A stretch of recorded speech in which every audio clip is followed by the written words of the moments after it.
Journeys Ahead, Draft 2, Chapter 6, The Night of 1,000 Flames.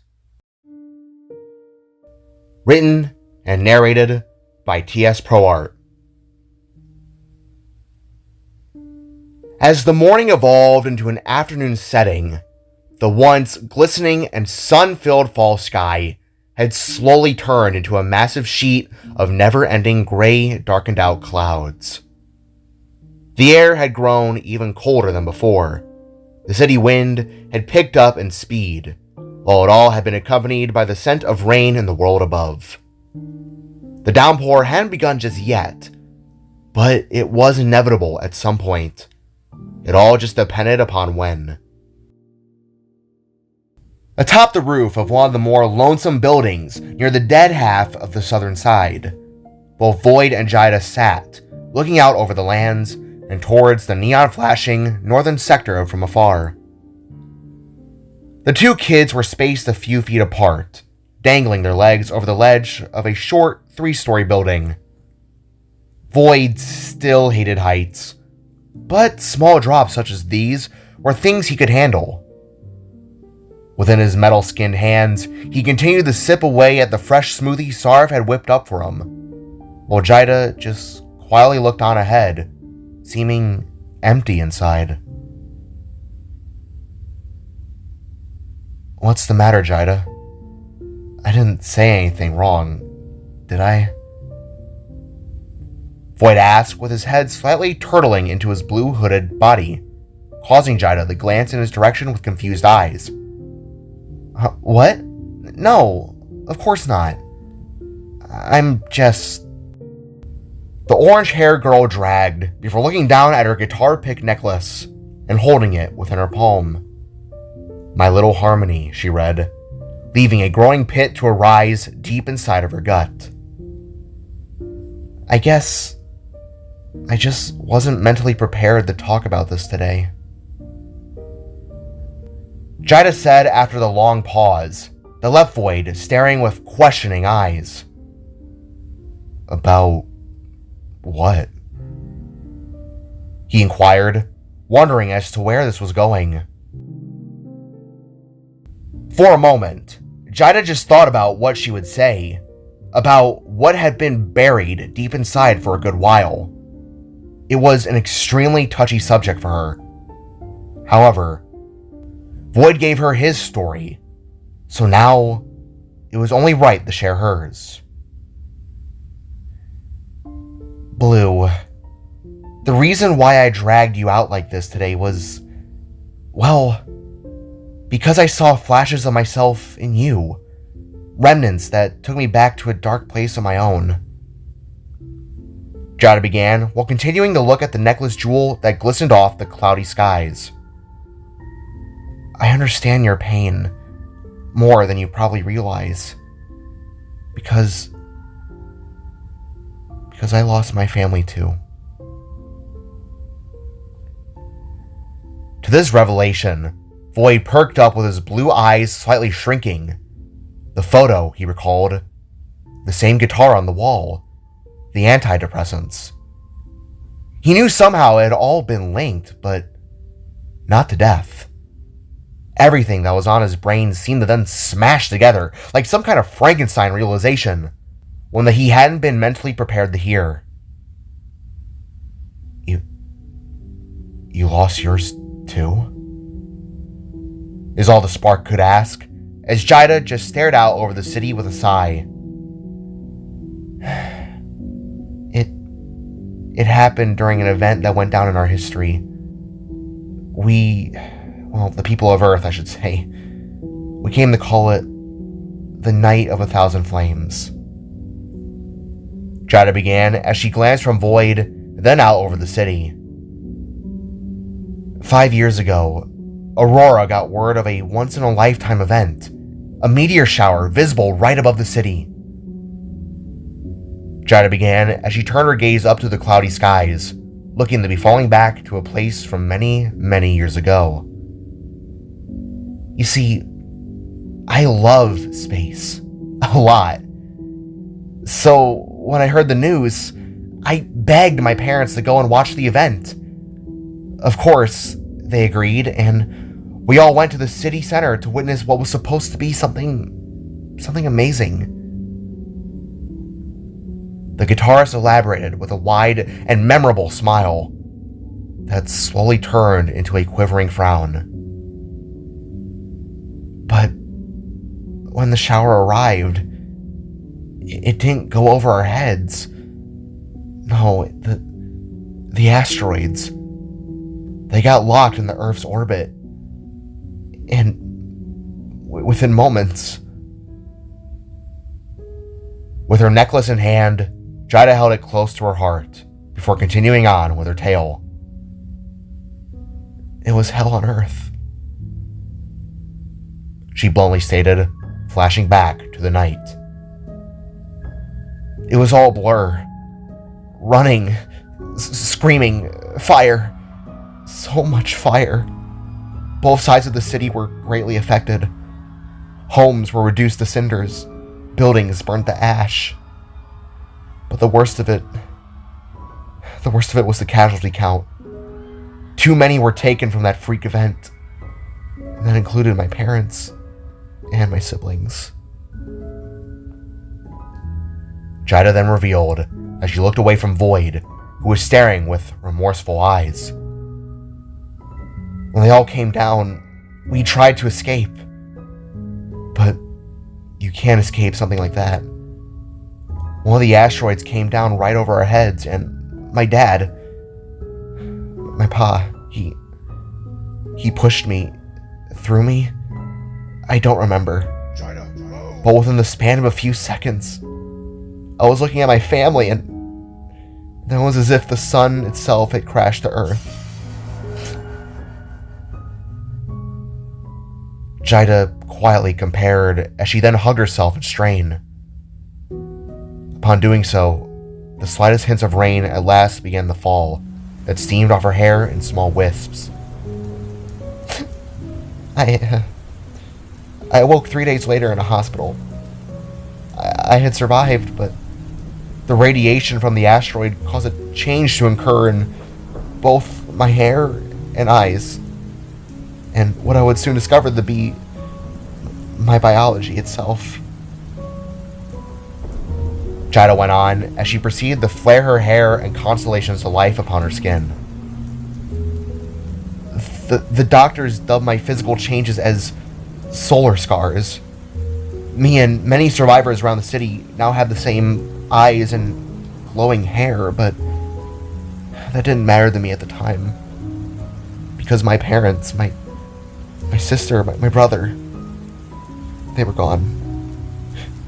Reduced to ash. From these words, Jida again fell into a deep state of silence. Void recognized the sorrow, the face she was making. It was one he had always greeted within his mirror. It was a type that wished things could be different. One that wanted to wake up to a world where none of it ever happened. Eventually, I got the okay to be cleared. Knock then came in and took me under his wing as his own. You see, his side of our family perished as well in the night. And it's been us ever since. Jida continued on as Void then began to slowly inch his way closer. To be honest, I never got over that night. I see it in my dreams, my nightmares, all the time. I try to use humor and a light sense in life to help me feel better, but...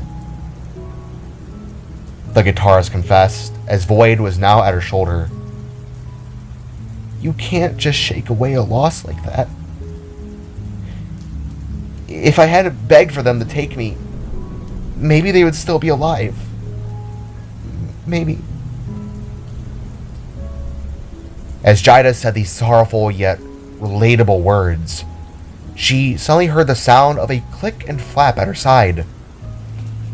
Turning her orange glowing head, she watched as Void deployed a built-in umbrella from his backplate that covered them both up. The rain was now beginning to fall down in a little shower, so the spark felt it necessary to use this craft of his he had made early on in the modifying his body. It was just one of the many tricks he had up his sleeve. You couldn't have known that would happen. Void tried to reason, causing Jida to scoff. Even so, I still feel responsible. I feel like I have blood on my hands, Void. Hence why when my powers actually started to kick in, my cursed gift from whatever was in that asteroid, I've tried to turn the negatives into a positive. Jada explained while tucking her legs into her chest. I had the same fire from the very flames that scorched my entire world. I'm still trying to figure out how it all works. These flames, these cosmic flames as you call them, heck, I don't even know if I'm the only one with these abilities. As far as I'm aware, everyone else who got affected just retained either the hair or the eyes. Maybe I'm just the unlucky special.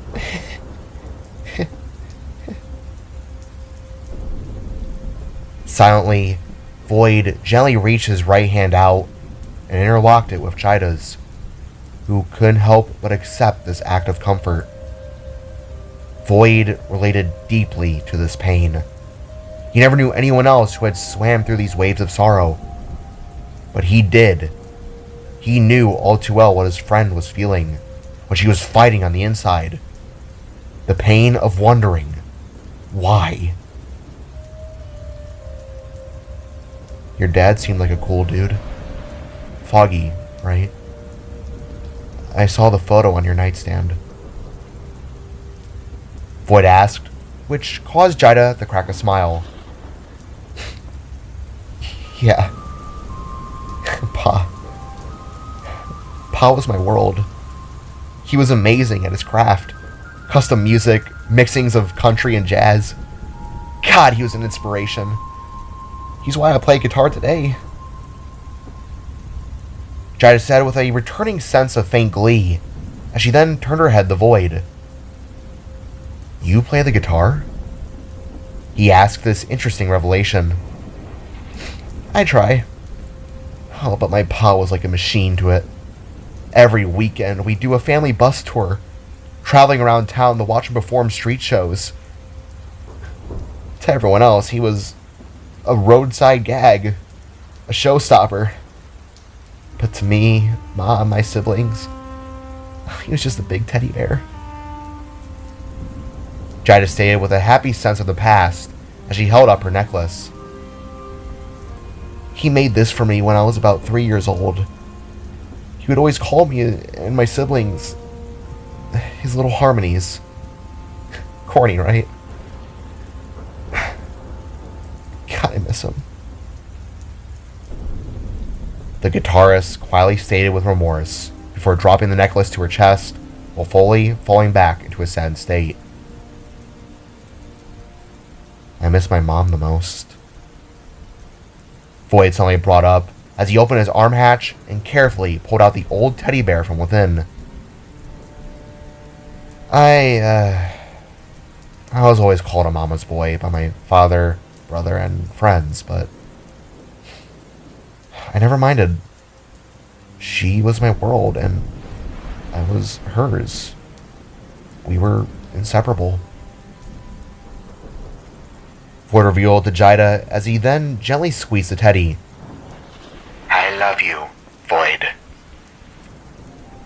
It said in his mom's old voice, causing Jida's skin to crawl. This is the last recorded voice I have of her outside of old memory banks. Of anyone in my old life. See, while my dad was busy with my older brother, my mom took it upon herself to be the one to train me. She taught me to read, to fight. Most importantly, to look out for others. The spark elaborated with a small smile as his eyes reflected back in the teddy's. When Salvaheim fell, she and Dad rushed me to safety. Her final words to me still echo in my mind. I just wish I got the chance to say, I love you one more time. Void gently whispered with clear tears welling within his eyes, as his past once again came crashing down. Upon seeing this, Jada too began to feel the waterworks come. What Void said about his mother deeply resonated within her as well, sparking the guitarist to fully lean in and wrap her arm around Void. This small act brought them both into a warm embrace. Yeah, I miss my mom too. She quietly agreed, as silent tears slowly drizzled down their cheeks. It was for a good long while they sat. The only sound being heard was the pitter-patter of rain pellets striking the earth and stone, as well as the umbrella above their heads, all while the two kids struggled with how to carry their words, their thoughts. This was until Void at last broke the silence. I'm doing this, fighting every day to make sure what happened to my family doesn't happen to anyone else's. I could just walk away anytime, but if I were to, I'd let those things tear innocent realities apart. As far as I'm aware, I'm the last of my kind, and I gotta make sure they all rest easy. I gotta find a way to stop the glitches. Void stated in his dour mood as he at last returned his sapphire sight upon Jada. I try to help others because it's what my dad and everyone else in my family would have wanted. They were good people, and I want to carry that kind of legacy in the only way I know, the only way I can. These powers, these curses, they ruined my life, so I gotta use them to make sure other people are safe. Jada explained back as she fully turned to face Void as well. Blue, if these things that destroyed your world are attempting to take mine, then they barged down the wrong door. The guitarist growled with a furrowed brow and handed the Spark's dark blue spherical shoulder. I understand if not, but if you would allow me to, I'd be more than willing to help you in stopping these glitches, as you call them. The proposal was given in a soft and cautious tone. It was an offer, which caused Void to tilt his head in a curious manner. She wanted to help him? The Spark asked inside as he began to hear her out. If there's one thing I know all too well, it's that doing things alone, it sucks.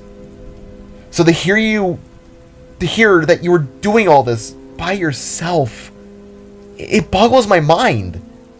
It shouldn't be that way, no matter how skilled you may be. Jada rambled as Void looked to the side in deep, contemplative thought. I can be useful. Really. You saw me last night. I know how to fight. I think I can help you in this war. Seriously. Jada continued as Void gently wiped away his tears and tucked his old teddy back into his arm hatch. But again, it's up to you. You should at least stay with us, if anything. You shouldn't be sleeping on the streets. You need somewhere to stay. For a good and long moment, Void thought on the offer. It would be great to have someone backing him up to help. But at the same time, he was deeply fearing the possibility that something could go wrong. What would Nock and the others think if he allowed something bad to happen to their little girl? What if she wasn't up to the task? Turning his gaze back up, the Spark was met with the Cosmic Angel herself, the most beautiful being he had ever set his eyes upon. She could fight, he said inside. She seemed to handle her own earlier. No one else really compared for a first encounter. Would this be wise, he contemplated? Maybe, maybe not. But something deep within was whispering one word. Yes.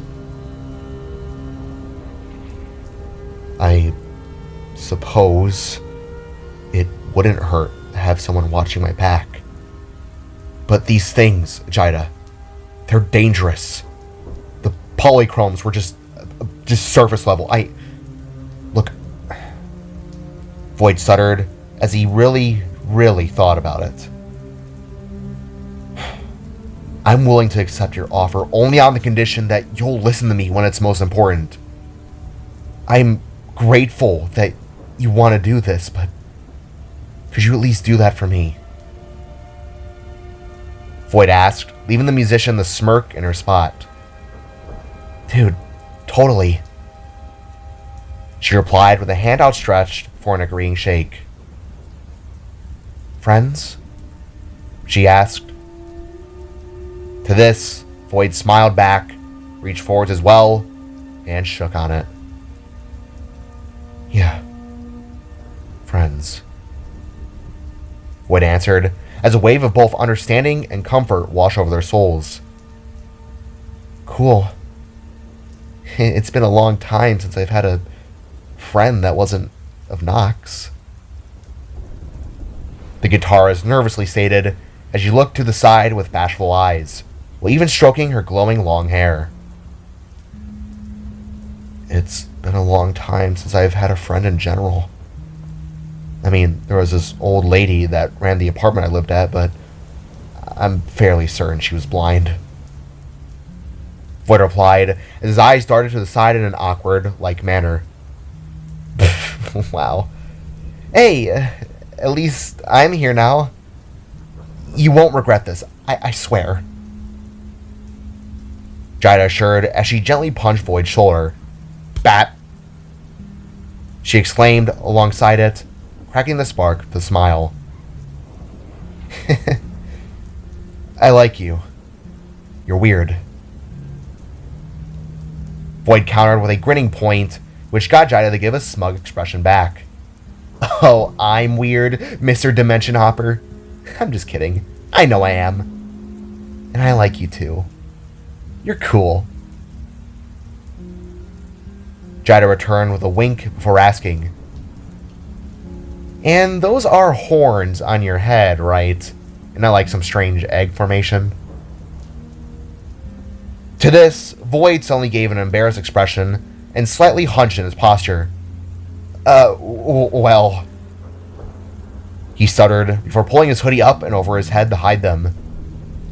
Yes, but they haven't fully grown yet. Everyone used to call me a late bloomer. Sorry, I just... Void explained, having been rather sensitive about the topic. In response, Jida tilted her head, reached out, then flung Void's hoodie off his noggin. Well, I for one think they look...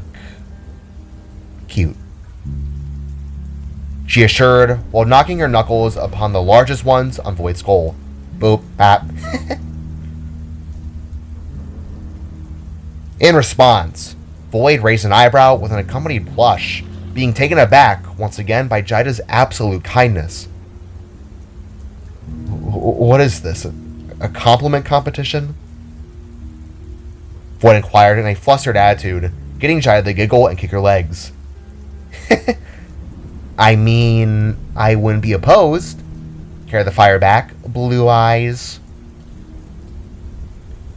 In response, the spark looked Jida up and down before deciding upon what he would say.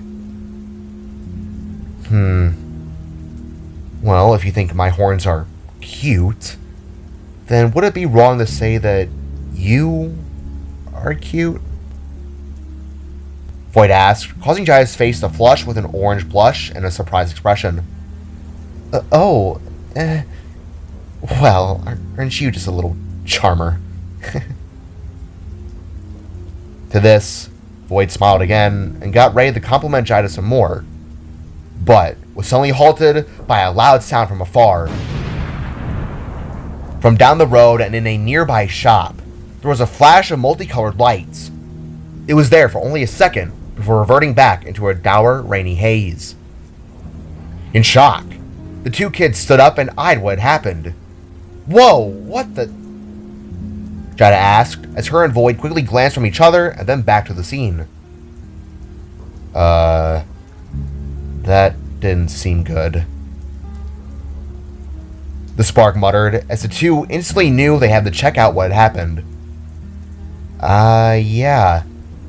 "Last one there is a middle-aged knock," Jada suddenly exclaimed before warping downwards. Wait, what?" Void called back as he nervously looked over the ledge. Wincing, he deployed his axe and then lodged it into the roof of the building.